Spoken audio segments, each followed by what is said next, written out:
నమస్కారం న్యూస్ విషన్కు స్వాగతం. ముందుగా ముఖ్య అంశాలు.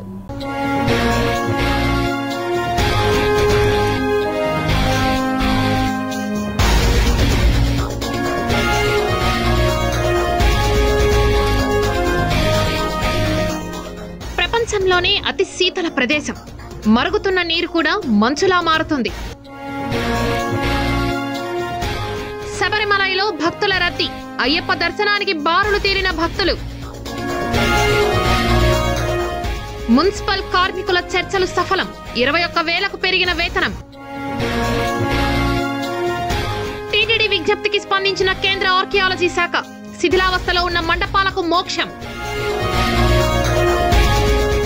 తిరుమలలో తగ్గిన భక్తుల రద్దీ, నేరుగా స్వామివారి దర్శనానికి అనుమతి. తిరుపతిలో అస్తవ్యస్తంగా ట్రాఫిక్ సమస్య, కానరాని జీబ్రా లైన్స్, పాదచారులకు తప్పని ఇక్కట్లు.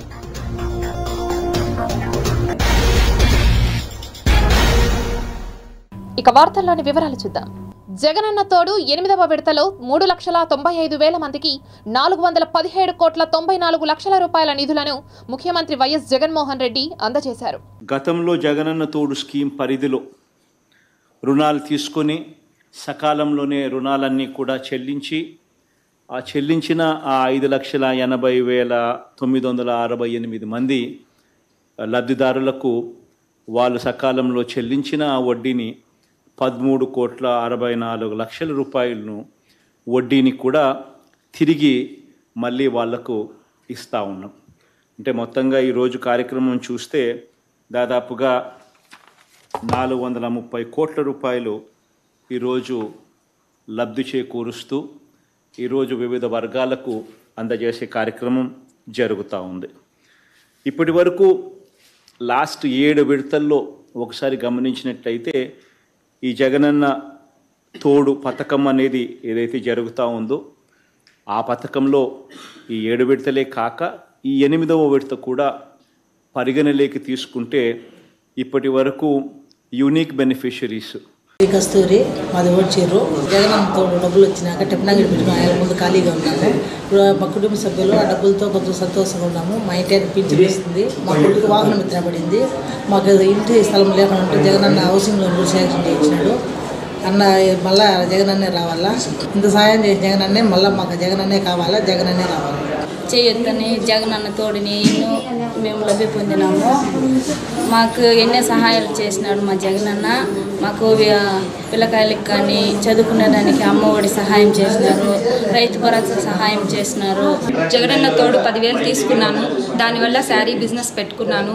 దానివల్ల కొంచెం డెవలప్మెంట్ చేసుకుంటున్నాను. అదే కాకుండా నాకు పిల్లలకి అమ్మఒడి, నాకు జగనన్న హౌసింగ్ కూడా వచ్చింది.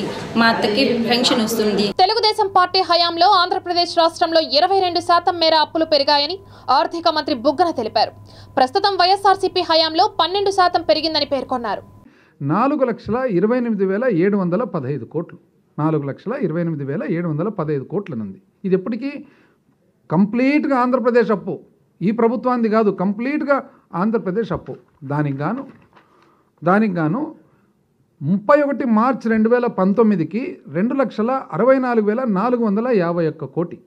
అంటే ఈ ప్రభుత్వం ఏర్పాటయ్యే సమయానికి 2 నెలల ముందు 2,64,451 కోటి. అయితే తెలుగుదేశం ప్రభుత్వం మే వరకు ఉన్నింది కాబట్టి ఏప్రిల్ మేలో వాళ్ళు చేసిన అప్పు 7,346 కోట్లు.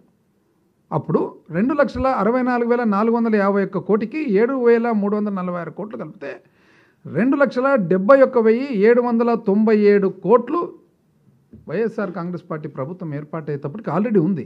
అప్పుడు యాక్చువల్గా అప్పు ఎంతండి? 4,28,715 కోట్లలో 2,71,000 కోట్లు తీయాల్సిన అవసరం ఉందా లేదా? ఎట్లా రాస్తారండి ఇవన్నీ ఇంత అన్యాయంగా? పాత ప్రభుత్వం 22% సంవత్సరం మీద సంవత్సరం పెరిగితే ఈ ప్రభుత్వం 12% మాత్రమే పెరిగింది.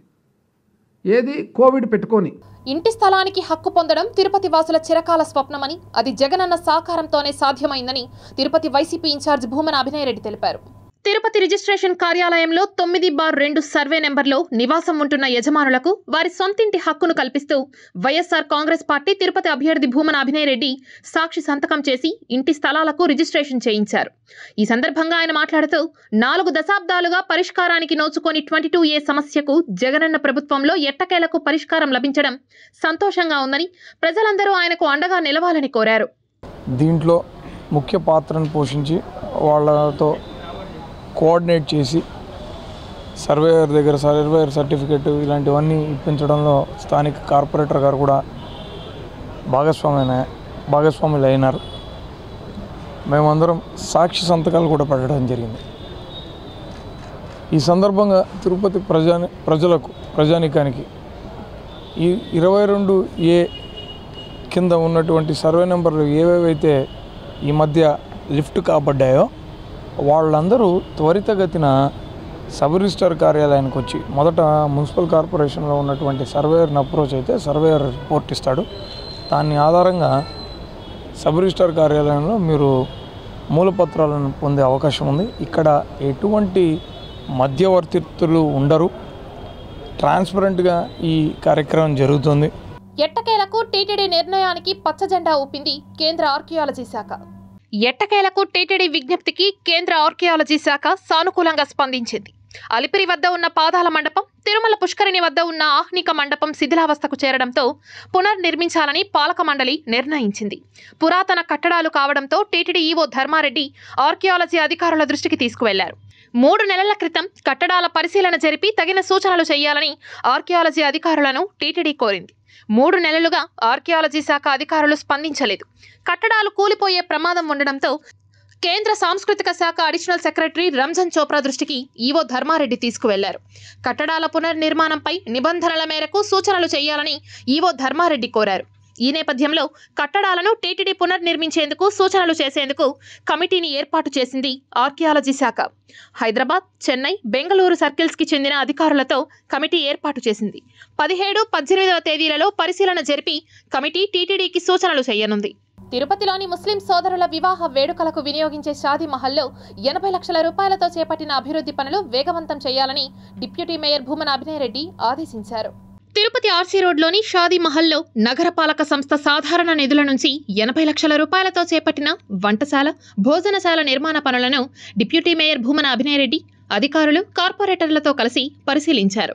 80% మేర పూర్తయిన పనుల పట్ల ఆయన సంతృప్తిని వ్యక్తం చేస్తూ మిగిలిన 20% పనులు కూడా త్వరితగతిన పూర్తి చేయాలని అధికారులను ఆదేశించారు. తిరుపతి మున్సిపల్ కార్పొరేషన్లో ఉన్నటువంటి ముస్లిం కార్పొరేటర్ల చొరవతో ఈరోజు స్థానిక ఈఎస్ఐ హాస్పిటల్ ముందున్నటువంటి షాదీ మహల్ పక్కనే ఓ భోజనశాలను నిర్మాణం చేసుకోగలుగుతున్నాం. మున్సిపల్ కార్పొరేషన్ జనరల్ ఫండ్స్లో నుంచి 80 లక్షల రూపాయలు దీనికి వెచ్చించడం జరిగింది. పనులు చాలా వేగంగా పూర్తిగా వస్తున్నాయి. ఇప్పటికే 70% పనులని పూర్తి చేశారు. అతి త్వరలో ఈ భోజనశాలను అందుబాటులోకి తీసుకురాబోతున్నాం. పేద ముస్లింలు వాళ్ళ ఇంట్లో శుభకార్యాలకు కానీ ఇతరత్ర కార్యక్రమాలకు కానీ అతి తక్కువ ధరతోనే ఇది వాడుకునేటటువంటి వెసులుబాటు కల్పించబోతున్నాం. తద్వారా ఎంతోమందికి మేలు జరుగుతుందన్న విషయాన్ని గర్వంగా మీ ద్వారా తిరుపతి ప్రజానికానికి తెలియజేసుకుంటున్నాను. గత 20 సంవత్సరాల క్రితం ముస్లిం సోదరులకు ఒక షాదీ మహల్ ఏర్పాటు చేయడం జరిగింది. అది ఎటువంటి సౌకర్యాలు లేకుండా చాలా ఇబ్బందికరంగా భోజనాలు చేయడానికి కూడా ఇబ్బందికరంగా ఉంటే ఈ విషయాన్ని డిప్యూటీ మేయర్ భూమన అభినయ్ రెడ్డి గారి దృష్టికి తీసుకువెళితే వెంటనే కౌన్సిల్లో దాదాపు 80 లక్షల రూపాయలు మంజూరు చేయించి త్వరితగతిన ఈ భోజనశాలను పూర్తి చేయించడం జరిగింది. త్వరలో దీన్ని కూడా ప్రారంభిస్తారు. తిరుపతి నగరంలో నిర్మించిన ఫుట్పాత్లు దురాక్రమణకు గురవుతున్నాయి. పట్టించుకునే నాథుడే లేకపోవడంతో వీరి ఆగడాలు శృతిమించిపోతున్నాయి. దీంతో పాదచారులకు తీవ్ర అసౌకర్యం ఏర్పడుతోంది. ఆ ఫుట్పాత్లు ఈ యాత్రికులకు కానీ ప్రజలకు కానీ ఉపయోగపడే పరిస్థితి లేదు. దీని కారణంగా వాళ్ళు కిందకు రావడం వల్ల ఇక్కడ ట్రాఫిక్ చాలా ఇబ్బంది పడుతున్న పరిస్థితి మనం చూస్తూ ఉన్నాం. మున్సిపల్ అధికారులు వాళ్ళ ఇళ్ల పక్కన, కమిషనరు వాళ్ళ ఇంటి పక్క కోటవేట దూరంలో ఉన్నటివి కూడా వీళ్ళు ఏం చర్యలు తీసుకున్నారో మనకు అర్థం కావడంలా. ఇటువంటి దీని కారణంగా ఇప్పుడు మొత్తం కూడా ఆక్రమించేసి ఫుట్పాత్లు, వీధులు ఇవన్నీ ఆక్రమించేసి దానివల్ల ఇబ్బంది పడుతున్న పరిస్థితి ఉంది. ఈ పోలీసు యంత్రాంగం వాళ్ళు ఈ ఆకర్షణ మీద లేదా చిన్న చిన్న వాళ్ళ మీద పడతారు, కానీ పెద్ద పెద్ద షాపులు ఎస్టాబ్లిష్ చేసుకొని పెద్దవి ఉన్న వాళ్ళ మీద ఏమాత్రం మాట్లాడిన పరిస్థితి. అధికార పార్టీ దీని యొక్క ప్రభావం పలు అనుమానాలు, అధికారులు ఎందుకు ఇది చేయడం లేదంటే పలు అనుమానాలు ఈ అధికారులు గమనం ఉండడానికి, కార్పొరేటర్లు లేదంటే మేయర్లు వీళ్ళు యొక్క ప్రభావం, డిప్యూటీ మేయర్లు వాళ్ళ ప్రభావం ఉందా, లేదంటే అధికారులే కమిషన్లు వీటి కోసం అని చెప్పేసి కింద స్థాయి పరిస్థితుల్లో వాళ్ళు చేస్తున్నారని మనకు అర్థం కావట్లేదు. అందువల్ల వీటిని ఎక్కడెక్కడ ఇప్పుడు ఇబ్బంది పడుతూ ఉంది, ట్రాఫిక్ ఎక్కడ ఇబ్బంది పడుతూ ఉంది, వాటిని ఈరోజు నియంత్రించాల్సిన బాధ్యత అటు పోలీసు అదేవిధంగా నగరపాలక సంస్థ ప్రధానంగా కేంద్రీకరించి చేస్తే తప్ప వాటికి సంబంధించి పరిష్కారం కాని పరిస్థితి ఉంది. తిరుపతిలో కుల గణన సర్వే ప్రహసనంగా మారింది. గురువారం జరిగిన రౌండ్ టేబుల్ సమావేశానికి ఆహ్వానించిన కార్పొరేషన్ అధికారులు హాజరు కాకపోవడంతో వివిధ కులాలకు చెందిన నాయకులు అసహనానికి లోనై వెనుదిరిగారు. కుల గణన పేరుతో ఆస్తుల వివరాలను సేకరించడం సరైంది కాదని హితవు పలికారు. బీసీ కులగణన పేరుతో మీ ఇళ్ళకి వాలంటీర్లు వస్తారు, బిఎల్ఓలు వస్తారు. అయితే వాళ్ళు అది ఒకటే కాదు, మీ డేటా మొత్తం తీయాలి, మీకు ఎంత ఆస్తులు ఉన్నాయి, ఏమున్నాయి, మీ ఇంట్లో ఏం పరిస్థితి మొత్తం డేటా ఇవ్వాలి, దాంతోపాటు కులగణన చేయాలంటున్నారు. అది కులగణనకి అది అవసరమా? సెంట్రల్ గవర్నమెంట్ గైడెన్స్ ఇచ్చిందా అని అధికారులు అడిగితే వాళ్ళు ఒక్కరు కూడా లేదని చెప్తున్నారు. అయితే ఇది స్టేట్కి సంబంధించిందని చెప్తున్నారు వాళ్ళు. ఇది ఎంతవరకు కరెక్ట్? మీకు కులగణన కావాలంటే బీసీయా, ఎస్సీయా, ఎస్టీయా, ఓసీయా, దాంట్లో సబ్ క్యాస్ట్లు, బీసీలో ఏ, బీసీ అట్ట సబ్ క్యాస్టులు తీసుకునేసి దాని ప్రకారం కులగణన చేయాల్సింది తప్పించి కులగణన పేరుతో మళ్ళీ ఇండ్లకు వచ్చి ప్రతి ఉద్యోగస్తు ఇంటికి కూడా పోయి కులగణన చేస్తే వాళ్ళ ఆస్తులు వాళ్ళ వివరాలు మొత్తం తీసుకురమ్మని చెప్పి చెప్తున్నారు బిఎల్ఓలకి ఇక్కడ అధికారులు. ఇదైతే ఇది కరెక్ట్ కాదు. 243 బీసీ కులాలుగా చూపిస్తారు లెక్కల్లో 243 కులాలు ఉన్నాయనేసి. అది కరెక్ట్ కాదు.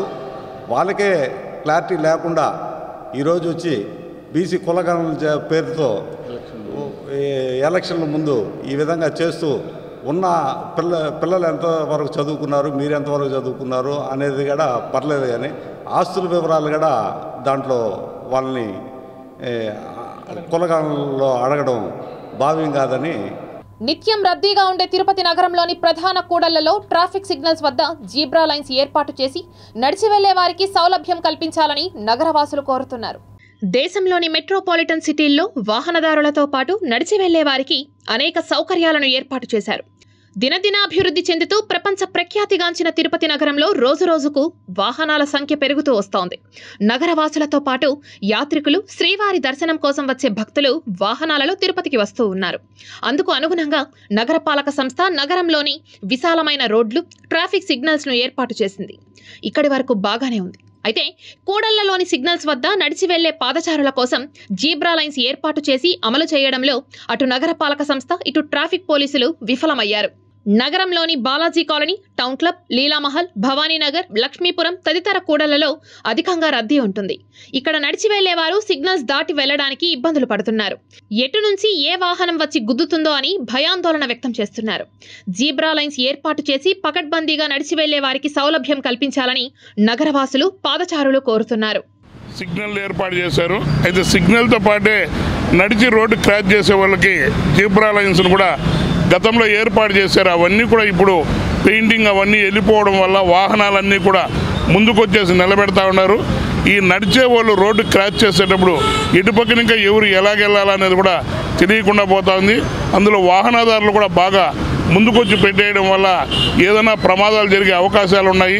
తక్షణమే పోలీస్ అధికారులు ఈ జీబ్రా లైన్లను ఏర్పాటు చేసి వాహనదారులకు కూడా అవగాహన కల్పించి జీబ్రా లైన్లకి వెనక్గా సిగ్నల్ వచ్చినప్పుడు వాహనాలు నిలబెట్టుకునేట్టుగా వాళ్ళని ఏర్పాటు చేస్తే పాదచారులు కూడా కొద్దిగా సౌకర్యంగా ఉంటుంది. తిరుమలలో భక్తుల రద్దీ తగ్గింది. 2 రోజులుగా భక్తుల సంఖ్య తగ్గుతూ వస్తుండగా ఇవాళ కూడా అదే పరిస్థితి కనిపించింది.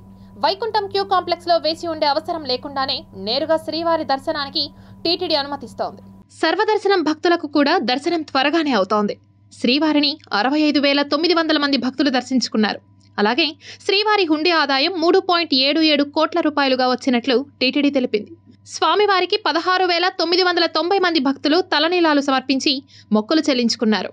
భారత రాజ్యాంగ నిర్మాత, భారతరత్న డాక్టర్ బిఆర్ అంబేద్కర్ 125 అడుగుల విగ్రహాన్ని ఆవిష్కరించడంతో రాష్ట్ర ముఖ్యమంత్రి వైఎస్ జగన్మోహన్ రెడ్డి చరిత్రలో నిలిచిపోతారని చిత్తూరు పార్లమెంట్ సభ్యులు రెడ్డప్ప పేర్కొన్నారు. సామాజిక సమతా సంకల్పం కార్యక్రమంలో భాగంగా గురువారం ఉదయం చిత్తూరు నగరపాలక సంస్థ mayor Amuda, joint collector Srinivasulu, DRO రాజశేఖర్లతో కలిసి పట్టణంలోని దర్గా సర్కిల్లో ఉన్న డాక్టర్ బిఆర్ అంబేద్కర్ విగ్రహానికి పూలమాలలు వేసి ఘన నివాళులర్పించారు. అనంతరం అధికారులు ప్రజల చేత ప్రతిజ్ఞ చేయించి జెండా ఊపి ర్యాలీని ప్రారంభించారు. ఈ సందర్భంగా ఎంపీ మీడియాతో మాట్లాడుతూ భారత రాజ్యాంగ నిర్మాత భారతరత్న డాక్టర్ బిఆర్ అంబేద్కర్ 125 అడుగుల విగ్రహాన్ని ఈ నెల 19న అమరావతి నందు ఆవిష్కరించడంతో రాష్ట్ర ముఖ్యమంత్రి జగన్మోహన్ రెడ్డి చరిత్రలో నిలిచిపోతారని అన్నారు. భారతదేశంలో ఏ ముఖ్యమంత్రి తలపెట్టనటువంటి కార్యక్రమాన్ని రాష్ట్ర ముఖ్యమంత్రి వైఎస్ జగన్మోహన్ రెడ్డి ఏర్పాటు చేయడం చాలా సంతోషంగా ఉందని అన్నారు. అలాగే తిరుపతి జిల్లా కలెక్టరేట్లో ఏర్పాటు చేసిన డాక్టర్ బిఆర్ అంబేద్కర్ సామాజిక సమతా సంకల్ప ఛాయాచిత్ర ప్రదర్శనను జిల్లా కలెక్టర్ వెంకటరమణారెడ్డి, ఎమ్మెల్సీ డాక్టర్ సిపాయి సుబ్రహ్మణ్యం, ఎమ్మెల్యే ఆదిమూలం తిలకించారు. అంతకుముందు భారతరత్న డాక్టర్ బిఆర్ అంబేద్కర్ చిత్రపటానికి పుష్పాంజలి ఘటించారు. ఒక గొప్ప నాయకుడిని యొక్క విగ్రహాన్ని హార్ట్ ఆఫ్ ది టౌన్లో, ఇది ఒక ఐకాన్గా విజయవాడకు మిగిలిపెట్టే అవకాశం ఉంది. ఒక ఆంధ్రప్రదేశ్ కూడా ఒక ఐకాన్గా మిగిలిపోయేటట్లుగా దీన్ని కన్స్ట్రక్ట్ చేశారు. దాదాపు 403 కోట్ల రూపాయలు ఖర్చు పెట్టి 18.18 ఎకరాల విస్తీర్ణంలో హార్ట్ ఆఫ్ ది టౌన్లో అంత ప్లేసెస్లో ఈరోజు అద్భుతంగా ఒక విగ్రహాన్ని ఆవిష్కరించడం జరిగింది. సో సమత అంటే కులాలు కానీ మతాలు కానీ ఏవి చూడకుండా అన్నింటినీ సమానంగా చూడడం అనేది అంబేద్కర్ యొక్క ఆశయం. ఆ ఆశయాన్ని ఈ ప్రభుత్వం ఏ విధంగా అమలుపరుస్తూ ఉంది, అది రాజకీయంగా కావచ్చు, ఎడ్యుకేషన్ పరంగా కావచ్చు, హెల్త్ పరంగా కావచ్చు, ఏ రంగంలో చూసినా ఈ సమతాభావాన్ని ఏదైతే ప్రవచించాడో డాక్టర్ బిఆర్ అంబేద్కర్, దానిని ప్రభుత్వం తూచా తప్పకుండా ఏ విధంగా అమలుపరుస్తోంది అనే విషయాన్ని తెలియజేయడం కోసం ఈ కార్యక్రమాన్ని ఏర్పాటు చేయడం జరిగింది ప్రభుత్వం. రాష్ట్రానికి మంచి భవిష్యత్తు తీసుకురావాలన్న సంకల్పంతో మాజీ ముఖ్యమంత్రి చంద్రబాబు నాయుడు చేపట్టిన రా కదలిరా సభలకు రాష్ట్ర ప్రజలు తరలి రావాలని తిరుపతి మాజీ ఎమ్మెల్యే సుగుణమ్మ పిలుపునిచ్చారు. ఈ రా కదలిరా బహిరంగ సభలు దాదాపు 25 పార్లమెంట్లో కూడా వరుసగా 22వ తేదీ ముగించే విధంగా కూడా ఈ రా కదలిరా బహిరంగ సభలు షెడ్యూల్ తయారు చేసుకోవడం జరిగింది. ఇప్పటికే కనిగిరిలో ప్రారంభమై దాదాపు 6 బహిరంగ సభలు కూడా జరిగాయి. మరి ఈ బహిరంగ సభల్లో కూడా ప్రజలు ఉవ్వెత్తున ఈ సభలకు హాజరై మరి బాబు గారు ఏం చెప్తారో, ఈ రాష్ట్రాన్ని ఏ విధంగా మరి ఆయన స్వర్ణయుగంగా మార్చబోతున్నారో అనే ఒక నినాదాలతో మరి ఆయన ముందుకెళ్తున్నారు.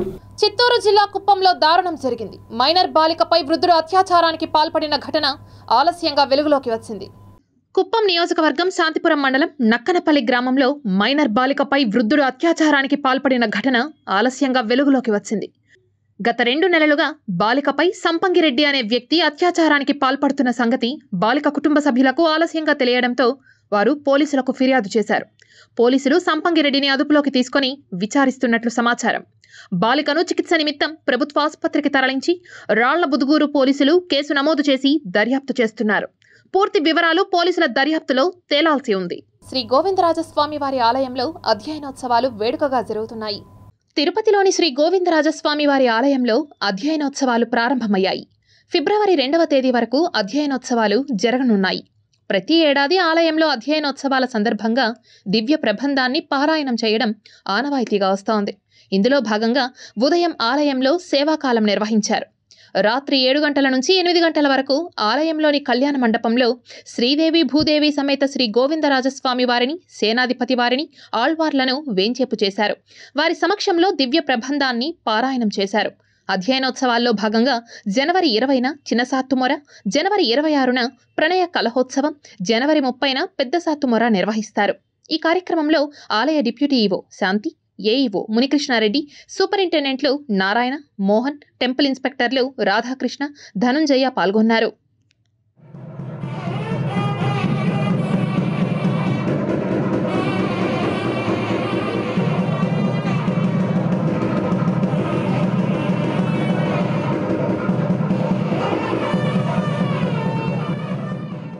గంగవరం మండలం మారేడుపల్లి క్రాస్ వద్ద ద్విచక్ర వాహనాన్ని పాల టెంపో ఢీకొనడంతో ద్విచక్ర వాహనదారులు ఇద్దరు అక్కడికక్కడే మృతి చెందారు.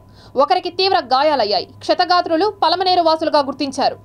పలమనేరు పట్టణానికి చెందిన లోకనాథం మాడి గ్రామంలో వెల్డింగ్ వర్క్ నిర్వహిస్తున్నాడు. ఈ రోజు లోకనాథం నారాయణ రాజేష్ను మాడి గ్రామంలోని తన వెల్డింగ్ షాప్లో పనిచేయడానికి తన ద్విచక్ర వాహనంపై వెళ్తుండగా మారేడుపల్లి వద్ద పాల క్యాన్లతో వస్తున్న బొలెరో వాహనం ఢీకొనడంతో నారాయణ రాజేష్ అక్కడికక్కడే మృతి చెందారు. లోకనాథంకు తీవ్ర గాయాలు కావడంతో అతనిని పలమనేరు ప్రభుత్వ ఆసుపత్రికి తరలించగా వైద్యులు ప్రథమ చికిత్స నిర్వహించి మెరుగైన చికిత్స కోసం వేలూరు సీఎంసీకి తరలించారు. ముగ్గురు వ్యక్తులు నారాయణ, రాజేష్, లోకనాథం ముగ్గురు కూడా టూ వీలర్లో శివాడికి పోతూ ఉన్నారు. పలమనేరు టౌన్ నుంచి బయలుదేరి బిల్డింగ్ వర్క్ కోసం శివాడికి పోతూ ఉన్నారు. శివాడికి పోయే క్రమంలో బై రోడ్లో వెళ్ళేటప్పుడు ఆపోజిట్లో ఒక పాల ట్యాంక్ బొలెరో వెహికల్ వచ్చేసి వీళ్ళకు హిట్టడం జరిగింది. ఈ యాక్సిడెంట్లో స్పాట్లోనే నారాయణ అనే అతను అక్కడే చనిపోయినాడు. తర్వాత రాజేష్ను, లోకనాథం ఇద్దరిని కూడా పలమనేరు గవర్నమెంట్ హాస్పిటల్ షిఫ్ట్ చేయడం జరిగింది. అక్కడ పలమనేరు హాస్పిటల్ ట్రీట్మెంట్ పొందుతూ రాజేష్ అని కూడా దురదృష్టవశాత్తు చనిపోయినాడు.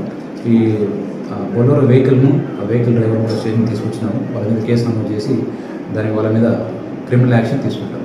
తిరుపతిలోని శ్రీ వరసిద్ధి వినాయక ఉత్సవ కమిటీ ఆధ్వర్యంలో సంక్రాంతి సంబరాలు అంబరాన్నంటాయి. స్థానిక నెహ్రూ మున్సిపల్ హైస్కూల్ గ్రౌండ్లో శ్రీ వరసిద్ధి వినాయక ఉత్సవ కమిటీ సభ్యుల ఆధ్వర్యంలో ప్రజలు ఉత్సాహంగా సంబరాల్లో పాల్గొన్నారు. పిల్లలు, పెద్దలు గాలిపటాలు ఎగురవేశారు. ఈ సందర్భంగా ఉత్సవ కమిటీ కన్వీనర్ సామంచి శ్రీనివాస్ మాట్లాడుతూ పాశ్చాత్య సంస్కృతికి అలవాటు పడిన యువత భారతీయ సంస్కృతి సాంప్రదాయాలను మర్చిపోతున్నారని ఆవేదన వ్యక్తం చేశారు.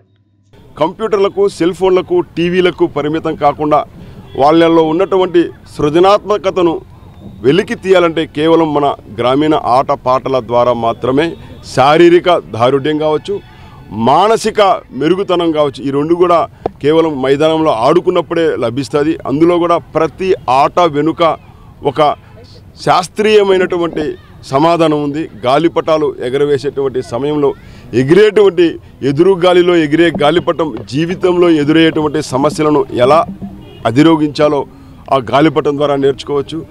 ఈ బిల్లాంగోడి, ఈ బొంగరాలు, ఈ కబడ్డీ ఇలాంటి ఆటలు తెలియడం లేదు. ప్రతి ఒక్కరు ఈ సెల్ ఫోన్లో చూసుకుని, వీడియో గేమ్లో చూసుకుని ఆటలు ఆడుకుంటారు. మైదానానికి రావడం లేదు. దాన్ని చూపెట్టాలనే ఉద్దేశంతోనే ప్రతి ఏడు వినాయక మహోత్సవ కమిటీ ఆధ్వర్యంలో ఈ కార్యక్రమాలు చేస్తున్నాము. ప్రతి ఒక్కరూ వచ్చి ఈ కార్యక్రమంలో పాల్గొని పెద్దలు పిల్లలకు చెప్పి క్రీడల్ని ప్రోత్సహిస్తే పిల్లలు క్రీడలు ఆడితే మానసిక ఎదుగుదల ఉంటుంది, శారీరక ఎదుగుదల ఉంటుంది. భోగి పండుగను ఎందుకు జరుపుకుంటారు? ఈ భోగి ప్రత్యేకతలు ఓసారి చూద్దాం. భగ అనే పదం నుంచి భోగి పుట్టింది. దక్షిణాయనానికి చివరి రోజుగా భోగి పండుగను భావిస్తారు. ఈ క్రమంలో దక్షిణాయనంలో పడ్డ కష్టాలు, బాధలను భోగి మంటల రూపంలో అగ్నిదేవుడికి సమర్పించి రాబోయే ఉత్తరాయణ కాలంలో సుఖ సంతోషాలను ప్రసాదించాలని ప్రజలు కోరుకుంటారు. ఈ పవిత్రమైన రోజున తెల్లవారుజామునే లేచి స్నానం చేసి కొత్త బట్టలు ధరిస్తారు. అనంతరం భోగి మంటలు వేసి అందులో పిడకలు, ఇంట్లోని పాత వస్తువులు, పాత బట్టలను అగ్నికి ఆహుతి చేస్తారు. మనలోని చెడును తగలబెట్టి మంచిని పెంచుకోవడమే ఈ భోగి మంటల ప్రత్యేకత. అంతేకాదు, భోగి రోజు బొమ్మల కొలువు చేసి ముత్తైదువులను పిలిచి చిన్నపిల్లల మీద రేగిపళ్ళు లేదా భోగి పళ్లను పోయిస్తారు. ఇలా చేయడం వల్ల పిల్లల తలపై ఉండే బ్రహ్మరంధ్రం ప్రేరేపితమై పిల్లలు జ్ఞానవంతులవుతారని నమ్మకం. అయితే కొంతమంది ప్లాస్టిక్, టైర్లు, రసాయనాలతో కూడిన వ్యర్థాలను మంటల్లో వేస్తూ కాలుష్యానికి కారకులవుతున్నారు. తిరుపతి రైల్వే స్టేషన్ వ్యవస్థాపక దినోత్సవ వేడుకలను తిరుపతి రైల్వే స్టేషన్ ఆవరణలో ఘనంగా నిర్వహించారు. 1891 జనవరి 11న అప్పటి బ్రిటిష్ ప్రభుత్వం తిరుపతి రైల్వే స్టేషన్కు శంకుస్థాపన చేసింది. రేణిగుంట నుంచి తిరుపతికి రైల్వే ట్రాక్ను నిర్మించారు. అప్పటి నుంచి అంచలంచలుగా అభివృద్ధి చెందుతూ నేడు తిరుపతి రైల్వే స్టేషన్ ప్రపంచ స్థాయి రైల్వే స్టేషన్గా ఎదిగింది.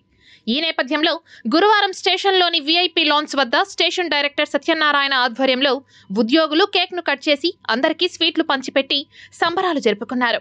నేడు తిరుపతి రైల్వే స్టేషన్ ప్రపంచ స్థాయి గుర్తింపు పొందిందని పేర్కొన్నారు. ఈ కార్యక్రమంలో రైల్వే ఉద్యోగులు, ప్రయాణికులు పాల్గొన్నారు. ఇవాళ మనము తిరుపతి మహోత్సవాన్ని తిరుపతికి 133 సంవత్సరాలు నిండిన దానివల్ల తిరుపతి మహోత్సవాన్ని ఒక కార్యక్రమం prime minister of India Narendra Modi గారు ఆధ్వర్యంలో చేస్తున్నాం. Throughout Indian railways heritage places అంతా ఇప్పుడు తిరుపతి మనకు వెంకటేశ్వర స్వామి ఉన్నారు. ఆ విధంగా కాళహస్తి శివాలయం ఉంది, ధర్మవరం పుట్టపర్తి అవంతా అట్లా హిస్టారికల్ ప్లేసెస్లో దానికి ఒక ప్రోగ్రాం లాగా చేస్తున్నాం. మనకి ఈ తిరుపతి 133 ఏళ్ళ ముందు ఏంట్రా అంటే ఒక చిన్న స్టేషను, చిన్న ఒక లైన్ మీటర్ గేజ్తో స్టార్ట్ అయింది. అదే ఇవాళ ఇప్పుడు 300 కోట్లతో పెద్ద స్టేషన్ బిల్డింగ్ కడుతున్నాము. 100 ట్రైన్లు రోజు వస్తూ పోతున్నాయి. 1,00,000 మంది పబ్లిక్ వస్తూ పోతున్నారు. నడకతో నడతను మెరుగుపరుచుకోవచ్చని, తద్వారా ఆరోగ్యవంతమైన జీవితాన్ని పొందగలమని వాకర్స్ ఇంటర్నేషనల్ మాజీ గవర్నర్ ఆర్కాట్ కృష్ణప్రసాద్ తెలిపారు. తిరుపతి కేటీ రోడ్డులోని రోటరీ భవన్లో వాకర్స్ ఇంటర్నేషనల్ మాజీ గవర్నర్ ఆర్కాట్ కృష్ణప్రసాద్ ఆధ్వర్యంలో తిరుపతిలోని అన్ని వాకర్స్ అసోసియేషన్ల అధ్యక్ష, కార్యదర్శి, కోశాధికారులతో ఆత్మీయ సమావేశం జరిగింది. ఈ కార్యక్రమానికి తిరుపతిలోని 14 వాకర్స్ అసోసియేషన్ల సభ్యులు పాల్గొన్నారు. తిరుపతిలో 14 వాకర్స్ అసోసియేషన్లు ఉన్నాయి. 14 వాకర్స్ అసోసియేషన్ సంబంధించిన ప్రతినిధులు ఈరోజు సమావేశం జరిపి భవిష్యత్తులో వాకర్స్కి ఎలా ఉపయోగపడాలో, వాకర్స్ అసోసియేషన్ల ద్వారా ఎలా సమాజ సేవ చేసుకోవాలో, ఎలా మెడికల్ క్యాంపులు రూపొందించుకునే దాని విధి విధానాలకు ఈరోజు మేము రూపకల్పన చేయడం జరిగింది. రాబోయే రోజుల్లో ప్రజలకు మరియు వాకర్స్కి అందరికీ మరింత వాకర్స్ అసోసియేషన్ సేవ చేసే విధంగా మేము రూపకల్పన చేస్తున్నాము. ఇలా మేము ప్రతి సంవత్సరం ముందుకెళ్ళి వాకర్స్ని ఆరోగ్య పదంలో ఉండి అభివృద్ధి బాటలో మేము తీసుకెళ్తామని సందర్భంగా తెలియజేసుకుంటున్నాము. చిత్తూరు సిఐటియు ఆఫీస్ నందు విఆర్ఏల సంఘం ముఖ్య నాయకుల సమావేశం నిర్వహించారు. ఈ సమావేశానికి విఆర్ఏ సంఘం జిల్లా ఉపాధ్యక్షుడు ఇర్ఫాన్ అధ్యక్షత వహించగా, ఈ సమావేశాన్ని ఉద్దేశించి విఆర్ఏ సంఘం రాష్ట్ర అధ్యక్షుడు అంజీ, అధ్యక్షులు చైతన్య మాట్లాడారు. మళ్ళీ జీతాలు పెంచడమా, లేదా పే స్కేల్ ఇవ్వడమా, లేదంటే నామినీలను రెగ్యులర్ చేయడమా, అదేవిధంగా ప్రమోషన్లో 70% కల్పించాలని చెప్పేసి మళ్ళీ ప్రకటించిన డిఏను కూడా తక్షణమే విడుదల చేయాలని చెప్పాం. ఈ 4 డిమాండ్లు పరిష్కారం చేస్తామని చెప్పారు.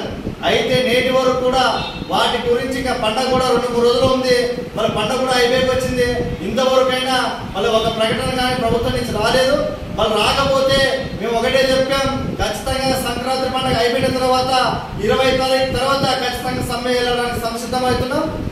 ఇక సిటీ ఎక్స్ప్రెస్ వార్తలు చూద్దాం. తిరుపతిలోని రమాదేవి మల్టీ సూపర్ స్పెషాలిటీ హాస్పిటల్లో ఈఎస్ఐ బెనిఫిషియర్స్ కి వారి కుటుంబ సభ్యులకు ఉచితంగా కీళ్ల మార్పిడి శస్త్రచికిత్సలను చేస్తున్నట్లు డాక్టర్ శశిధర్ రెడ్డి తెలిపారు.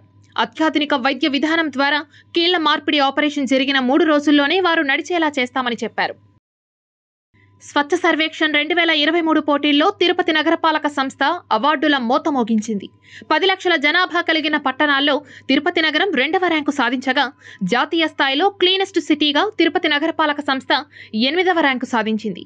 మరోమారు వాటర్ ప్లస్ సిటీగాను, గార్బేజ్ ఫ్రీ సిటీగా కూడా సర్టిఫికేషన్ కూడా పొందింది. గురువారం న్యూఢిల్లీలో జరిగిన 2023 స్వచ్ఛ సర్వేక్షణ్ అవార్డుల పంపిణీలో కేంద్ర పట్టణాభివృద్ధి శాఖ మంత్రి హర్దీప్ సింగ్ పూరి చేతుల మీదుగా ఈ అవార్డులను నగరపాలక సంస్థ మేయర్ డాక్టర్ శిరీష, కమిషనర్ హరిత, డిప్యూటీ మేయర్ ముద్ర నారాయణ అధికారులు అందుకున్నారు.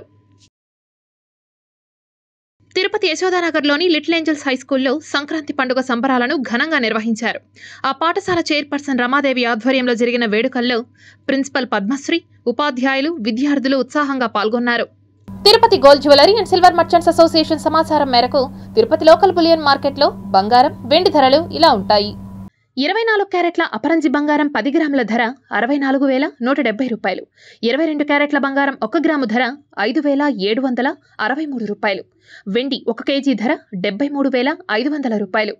రీటైల్ వెండి 1 గ్రాము ధర 75 రూపాయల 50 పైసలుగా ఉంటుంది. వార్తలు ముగించే ముందు ముఖ్యాంశాలు మరోసారి చూద్దాం.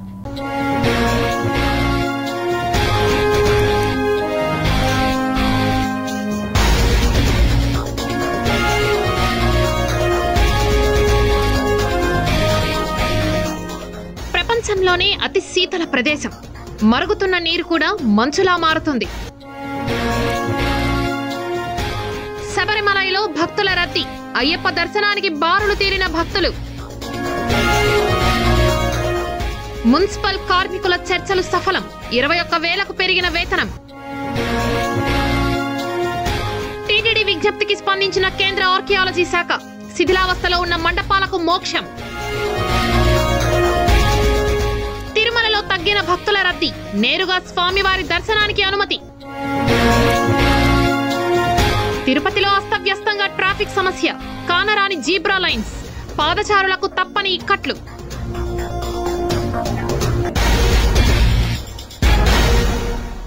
ఈ వార్తలు ఇంతటితో సమాప్తం. సమగ్ర సమాచారంతో న్యూస్ విషయంలో మళ్ళీ కలుద్దాం. అంతవరకు సెలవు. నమస్కారం.